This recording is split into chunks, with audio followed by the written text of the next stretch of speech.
This guide will help you understand how to disable automatic restrictions on your Revolut account.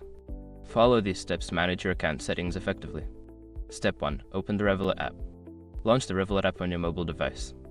Ensure you are logged into your account with your credentials. Step 2. Access account settings. Navigate to the account settings by tapping on your profile icon, usually located in the top left corner of the app. Look for the settings option in the menu. Step 3. Find security settings. In the settings menu, scroll down to find the security section. This is where you can manage various security features, including automatic restrictions. Step 4. Disable automatic restrictions. Within the security settings, locate the option for automatic restrictions. Toggle the switch to disable this feature. You may be prompted to confirm your choice. Step 5. Save changes. After disabling the automatic restrictions, ensure you save your changes. Look for a confirmation message or button to finalize the update.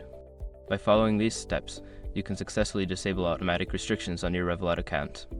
Always remember to review your security settings regularly to ensure your account remains secure.